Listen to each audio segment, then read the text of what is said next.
The East Avenue Project Corridor boundaries go from Landis Avenue to Walnut Road. This corridor also includes the Cunningham Academy School. The East Avenue corridor has an average daily traffic of over 5,400 in the segment south of Chestnut Avenue. The average daily traffic then slightly increases to over 7,500 in the segment north of Chestnut Avenue. East Avenue has various posted speed limits and conditions. Approaching from Millville to the south, East Avenue has a posted speed limit of 45 miles per hour. Entering the project corridor heading north, the posted speed limit is 30 miles per hour from Walnut Road to Grape Street. However, within this road segment, there is a school zone with a mandated speed limit of 25 miles per hour while children are present. North of Grape Street, the speed limit again changes from 30 miles per hour to 35 miles per hour in the area of Landis Avenue. The 2015 Cumberland County Bikeway Inventory lists East Avenue as being conducive to a future bike network, as it would provide connectivity to an existing bike lane on Elmer Street. To allow for a future bike network, safety improvements to the roadway must first be completed as part of this project. The East Avenue corridor is comprised of pockets of densely populated residential areas adjacent to low-density, single-family residential. This corridor also intersects with Chestnut Avenue, a popular roadway with commercial destinations, and Landis Avenue, the central business district of the city of Vineland. The residential and commercial proximity and density of development in this area lends itself to walking and biking as a preferred alternative to driving. Looking at the roadway from a crash data perspective, we can see that crashes within the project corridor are concentrated at 3 locations within the project limits. These hotspot clusters of 13 or more crashes occurred at intersections. We can also see that pedestrian and bicycle-related crashes are located throughout the corridor, especially near intersections. It is important to note that Landis Avenue and Chestnut Avenue intersections will not be included in this project as they are either part of a future project or are not eligible for local safety program funds. Looking at the number of total crashes within the project corridor by year, we can see that the number of total crashes annually are fairly consistent, averaging in the high 30s every year with a slight dip in 2014.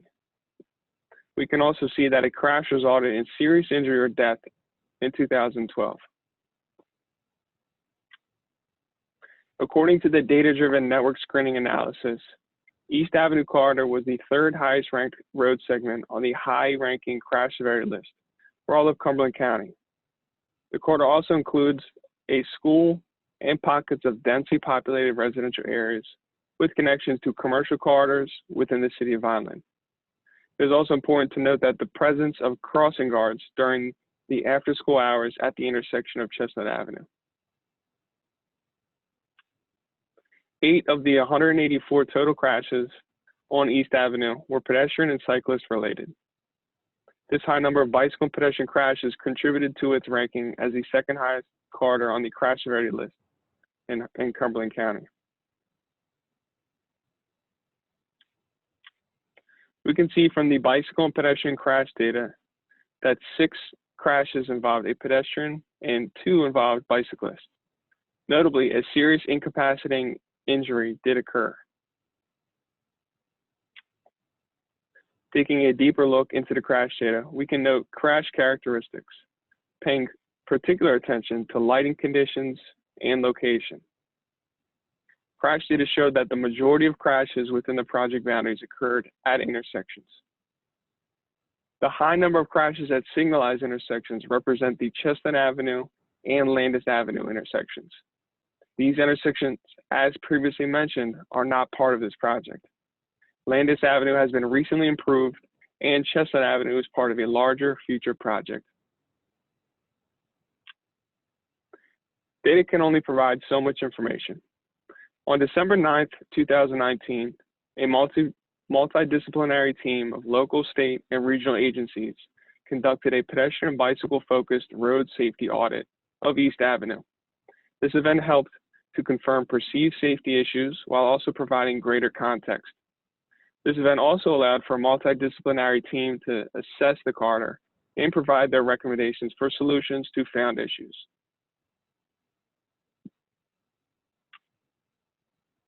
This process led to the following findings. The major contributing factors for crashes in the East Avenue corridor was unmarked crosswalks, lack of pedestrian bicycle facilities, vehicular traveling speeds, and driver distraction or inattention. Safety improvements. Crash data from the New Jersey Department of Transportation's Safety Voyager database shows that the three major crash types within the East Avenue corridor are right angle, side swipe, and rear end. Representing 34% of all crashes within the corridor, rear end was the most prevalent crash type in the project corridor. Common factors contributing to rear end crashes include driver inattention or distraction, tailgating, panic stops, and reduced traction due to wet weather or worn pavement. Representing 39% of all crashes within the corridor was right angle. We found speeding to be the general cause for this crash type. Speeding vehicles increase the possibility of right angle crashes at unsignalized intersections, as motorists crossing East Avenue or merging onto East Avenue are not given enough time to safely clear the intersection or are not seen by approaching motorists until it's too late. We also found that a large number of right angle crashes occurred due to drivers failing to detect stop signs.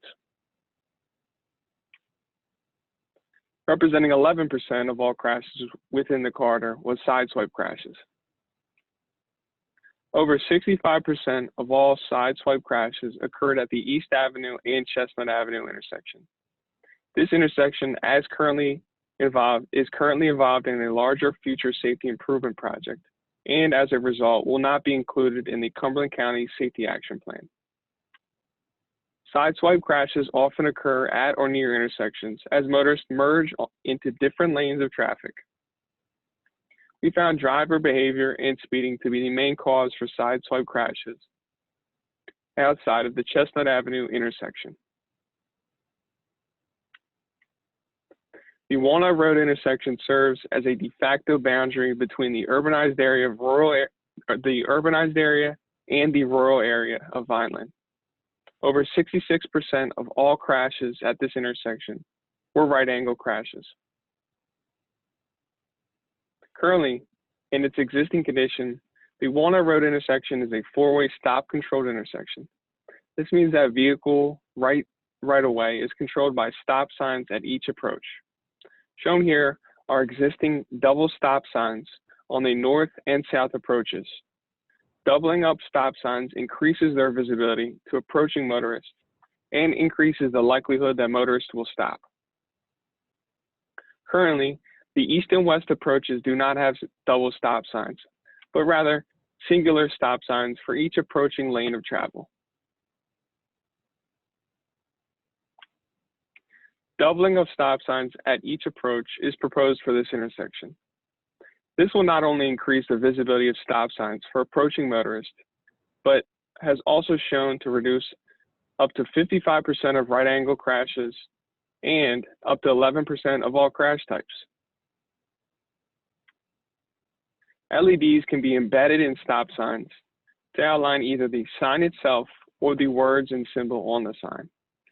The LEDs may be set to flash or operate in steady mode. LEDs may be illuminated 24 hours a day or be activated by vehicles or pedestrians. Due to the low power requirement of LEDs, signs with embedded LEDs can typically be powered using standalone solar panel units. LED embedded stop signs are applicable for locations with sight visibility limitations and high crash occurrence due to drivers failing to detect the stop sign. Studies have shown that LED embedded stop signs can improve safety at certain stop-controlled intersections, by reducing vehicles rolling through these stop signs by up to 53%. Speeding not only increases the likelihood of crashes, but also crash injuries. This is ever more the case with pedestrian and bicycle involved crashes. Pedestrians hit at 40 miles per hour are 4 times more likely to result in serious injury or fatality than at 20 miles per hour. Research has also shown that the higher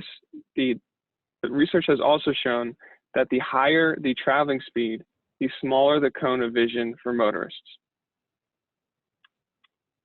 Furthermore, the faster the motorist travels, the larger the stopping distance required to slow the vehicle.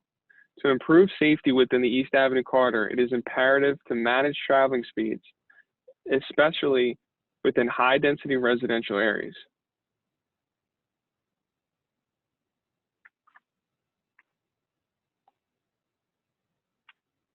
Curb extensions increase visibility for both drivers and pedestrians, while reducing the distance needed for pedestrians to safely cross East Avenue. Curb extensions reduce the radius of the curb, which causes vehicles to turn more slowly. Curb extensions are often applied at the mouth of an intersection. When installed at the entrance to a residential or lower speed roadway, a curb extension is referred to as a gateway treatment and is intended to mark the transition to a slower traveling speed. Motorists approaching the Walnut Road East Avenue intersection have a speed limit of 45 miles per hour. After crossing Walnut Road and entering the residential areas of East Avenue, this speed limit drops to 30 miles per hour. With no change in the roadway width or design, it is easy for motorists to feel comfortable traveling above 30 miles per hour, as they were doing previously. A proposed curb extension at this location would act as a gateway treatment to mark the transition to a slower traveling speed. Curb extensions do not negatively affect turning vehicles, but rather reduce the speed motorists turn onto East Avenue. Shown here is a crude example of a curb extension gateway treatment at the Walnut Road and East Avenue intersection. This example helps to illustrate the effect that a gateway treatment may have on approaching motorists. The physical narrowing of the roadway and signage serves as an indication to motorists that they are entering into a slower roadway in a residential area. Often plantings and local signage are elements of gateways.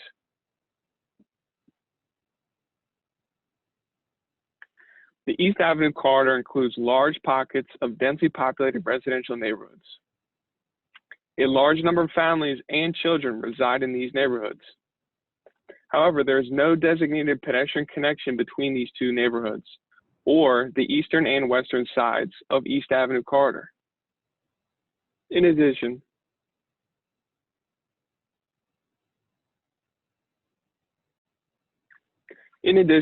there's a large gap in the sidewalk network from the Chestnut Avenue intersection to Florence Avenue. This further disconnects and isolates these neighborhoods from not only each other, but the commercial destinations on Chestnut Avenue and Landis Avenue within close proximity. While close in proximity, without a safe network, pedestrians and bicyclists are discouraged from traveling within this area. A continuous and connective sidewalk network not only provides increased safety for its users, but also greater access to amenities. This circle represents 1 mile. The sidewalk network shown to the right allows for users to access a vastly larger number of locations than the left. The more convenient and safe a pedestrian bicycle network is, the more it will be utilized. Crosswalk locations should be convenient for pedestrian access and follow desired lines. This area shown in the photo is a popular crossing location for pedestrians and bicyclists within the East Avenue corridor. Area residents often choose this segment of the corridor to cross due to its close proximity to the neighborhood entrance. School buses can also be seen during the morning and afternoon picking up children at this location. With no nearby conveniently placed marked crosswalks, pedestrians and bicyclists desire to cross here, as it is the shortest logical distance to get across East Avenue. However, the pavement does not indicate a clear crossing location for pedestrians, nor does it reinforce the driver's requirement to yield to pedestrians. In addition, a sidewalk is not present on the opposite side of the roadway. This creates further pedestrian and bicycle safety issues. Without a nearby designated crossing location, East Avenue, in effect, acts as a barrier separating the two adjacent networks. It is important to bridge this gap while providing a safe and continuous network. A high visibility crosswalk and median pedestrian crossing island is proposed at this location to provide for a safe crossing. Median islands also have a positive traffic calming effect by helping to slower vehicle traveling speeds and encourage driver attention. A pedestrian crossing island is a raised island in the center of the road that provides a refuge area for people crossing at intersections or mid-block locations. Pedestrian crossing islands allow pedestrians to cross the roadway in two stages, crossing one direction of traffic, pausing at the island, and then completing the crossing when an adequate gap in opposing traffic is present. Pedestrian crossing islands are most effective on roads with 3 or more lanes of traffic, inadequate visibility, high vehicle speeds, or high traffic volume. Locations that may benefit from their implementation include mid-block or unsignalized crossing locations, approaches to multi-lane intersections, or transit stops. Pedestrian crossing islands have shown a 56% reduction in pedestrian crashes. By reducing a pedestrian's exposure to vehicular traffic, they can feel safer and more in control of their crossing. For more information on pedestrian crossing islands, please visit the link on your screen. The large gap in sidewalk between Chestnut Avenue and Florence Avenue presents numerous safety concerns. This gap also discourages residents to walk to destinations in close proximity. We also found that school children in this area often had to walk in the roadway shoulder from the bus stop to their home during the morning and afternoon hours. East Avenue lacks a connective and continuous sidewalk south of Chestnut Avenue. New sidewalk has been proposed to fill the existing gap and provide pedestrian and bicycle connection for residents along the eastern side of East Avenue. Sidewalks have shown to decrease pedestrian crashes by up to 89% when compared to roadways without them. This picture shows a faded basic lateral marked crosswalk across East Avenue at Almond Street. Currently, there are very few marked crosswalks provided within the East Avenue corridor. This crosswalk also provides pedestrian access to the Cunningham Academy School. A crosswalk is a location in the roadway that indicates an optimal or preferred location to cross. It may be marked or unmarked. While basic crosswalks are marked by 2 transverse lines, high visibility crosswalks feature a longitudinal striping pattern to increase its visibility to oncoming motorists and highlight the crossing location. An FHWA study has found that high visibility crosswalks were detected by motorists at about twice the distance than their basic crosswalk counterparts. This increased awareness reinforces the driver's requirement to yield to pedestrians, discourages encroaching into the crosswalk, and has even shown a 40% reduction in pedestrian crashes. For more information on high visibility crosswalks, please visit the link on your screen. High visibility crosswalks have been proposed at the following intersections. High visibility marked crosswalks will only be provided across unsignalized intersections at select locations where a basic existing marked crossing is present or crossing enhancements are proposed in conjunction. High visibility crosswalks have shown to decrease a pedestrian crash by up to 40%. Ideally, crosswalks at unsignalized intersections and mid-blocks should be used in conjunction with other measures, such as signage, lighting, and/or curb extensions to improve the safety of a pedestrian crossing the roadway. Crossing enhancements are proposed on East Avenue at these select unsignalized locations. Shown here is an example of what a high visibility crosswalk with in-street signage could look like once installed. In addition, a median pedestrian crossing island with high visibility crosswalk and in-street signage has been proposed in front of the Regency Court Apartments. There are 2 pedestrian beacons that communities can use to improve the visibility of pedestrians crossing a busy roadway: the pedestrian hybrid beacon and rectangular rapid flashing beacon. A pedestrian hybrid beacon, or PHB, is a traffic control device designed to help pedestrians and bicyclists safely cross multi-lane or higher speed roadways. The beacon rests in dark until activated. Once it is activated by pushing a button, the beacon displays a sequence of flashing and solid lights that indicate when pedestrians should cross and when it is safe for drivers to proceed.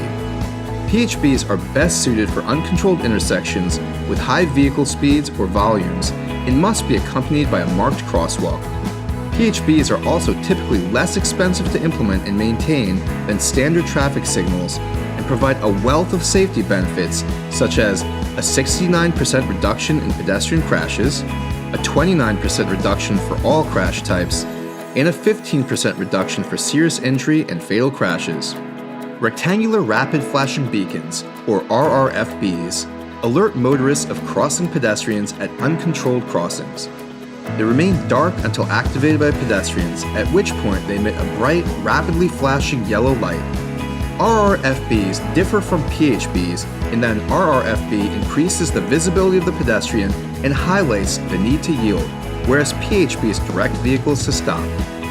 Studies have shown that motorist yielding can be increased from 18 to 81% compared to the standard pedestrian warning sign treatment and are less costly to install than other beacons. For more information on PHBs and RRFBs, please visit the link on your screen. A rectangular rapid flashing beacon, or RFB, has been proposed to be installed in conjunction with the median crossing island and high visibility crosswalk at the mid-block crossing in front of the Regency Court Apartments. A RFB is also designated by the Federal Highway Administration as a proven safety countermeasure. RFBs have shown to increase yielding to pedestrians at unsignalized locations from 18% to 81%.